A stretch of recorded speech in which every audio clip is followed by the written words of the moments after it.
Good morning everyone. Current affairs और static GK से संबंधित जो हमारी सीरीज चल रही है उसी में आज हम नेक्स्ट वीडियो को लेके आए हैं। तो चलिए वीडियो को स्टार्ट करते हैं। हमारा फर्स्ट क्वेश्चन है कि संचित निधि का उल्लेख संविधान के किस अनुच्छेद में है। पहला ऑप्शन है अनुच्छेद 262 में, नेक्स्ट अनुच्छेद 267 में, अनुच्छेद 266 में या अनुच्छेद 270 में। तो इसका सही आंसर हो जाएगा संचित निधि का उल्लेख है अनुच्छेद 266 में। अनुच्छेद 266 के क्लोज 1 में संचित निधि का वर्णन किया गया है। संचित निधि क्या है? तो भारत सरकार को जहां से भी आय प्राप्त होती है वो कहां पे जमा होती है? वो होती है संचित निधि में। जैसे कोई भी शुल्क लगाती है, कर जो लगाती है भारत सरकार, उससे जो भी आय प्राप्त होती है वो सारी संचित निधि में जमा होती है। और भारत सरकार कहां से खर्च करेगी? संचित निधि से। और संचित निधि पर संसद का नियंत्रण होता है। अनुच्छेद 267 में वर्णन किया गया है आकस्मिक निधि के बारे में। दोनों ही बहुत ज्यादा इंपॉर्टेंट है, आप इसको अच्छे से याद रखेंगे। नेक्स्ट क्वेश्चन है जीएसटी को किस समिति की सिफारिश पर लाया गया? ऑप्शन है विजय केलकर समिति की सिफारिश पर, विजय नायक समिति की सिफारिश पर, अशोक मेहता समिति की सिफारिश पर या उपयुक्त में से कोई नहीं। तो जीएसटी को लाया गया था विजय केलकर समिति की सिफारिश पर। जीएसटी का वर्णन अनुच्छेद 279 के क्लोज ए में जीएसटी का वर्णन किया गया है। और इसके अध्यक्ष कौन होते हैं? जीएसटी परिषद के वित्त मंत्री इसके अध्यक्ष होते हैं। ये भी आप याद रखेंगे।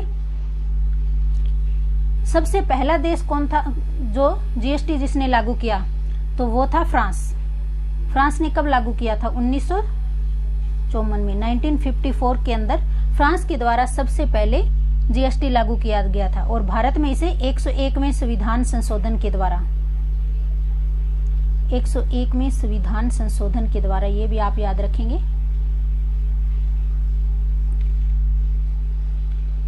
जीएसटी लागू करने वाला भारत कौन सा देश है? तो भारत देश है 161वां। भारत का स्थान 161वां है। इससे पहले 160 देशों में जीएसटी लागू हो चुका था। इसके बाद बात करते हैं पीजे नायक समिति की।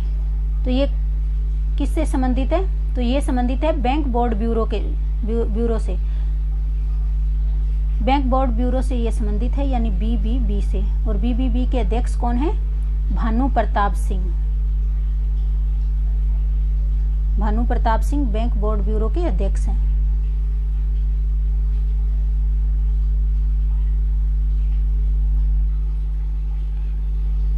अशोक मेहता समिति, ये तो आप सबको पता ही होगा, ये किससे संबंधित है? ये संबंधित है पंचायती राज से। अशोक मेहता समिति ने पंचायती राज को द्विस्तरीय करने की सिफारिश की थी। नेक्स्ट क्वेश्चन है हाल ही में चर्चा में रहा सकुराजिमा ज्वालामुखी किस देश में फटा है? ऑप्शन है जापान में, इंडोनेशिया में, फिलीपींस में या न्यूजीलैंड में। तो सकुराजिमा ज्वालामुखी किस देश में फटा है? इसका सही आंसर हो जाएगा जापान। ऑप्शन नंबर क इसका सही आंसर होगा। और सबसे ज्यादा ज्वालामुखी, भूकंप, सुनामी, इनकी अगर हम बात करें तो ये कहाँ पे आते हैं? ये आते हैं पैसिफिक रिंग ऑफ फायर में, यानी प्रशांत महासागरीय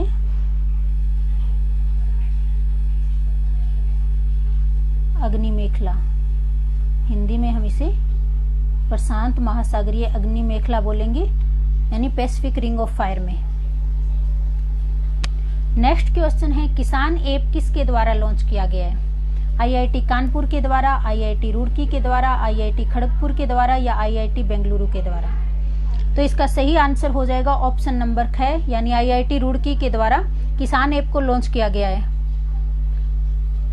और ये किसके लिए लॉन्च किया गया है? यानी मौसम की भविष्यवाणी करने के लिए।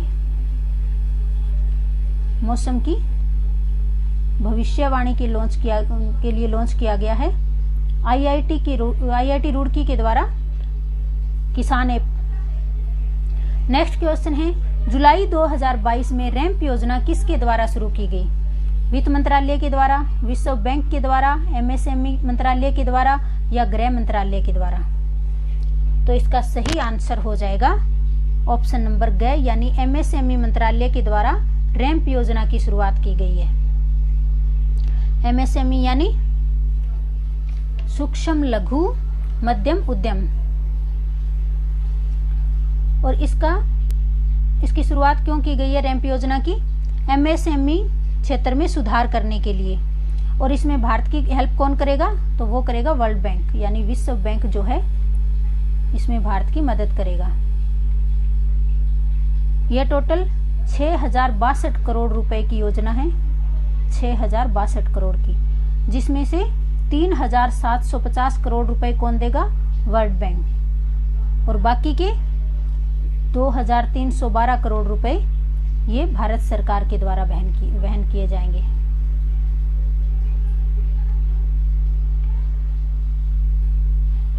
रैंप योजना का वर्णन किया गया था बजट 2022-23 के अंदर। बजट 2022-23 में कौन कौन सी योजनाओं का वर्णन किया गया था वो भी हम देख लेते हैं। एक तो हो गई रैंप योजना, दूसरी है डिवाइन योजना, डिवाइन योजना,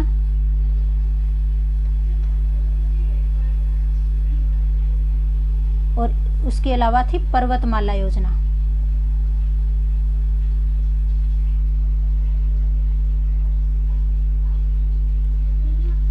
इन तीनों का वर्णन बजट 2022-23 में किया गया है, बजट 2022-23 में। तो आज की हमारी वीडियो यहीं पे समाप्त होती है। नेक्स्ट वीडियो में फिर मिलेंगे, तब तक के लिए धन्यवाद।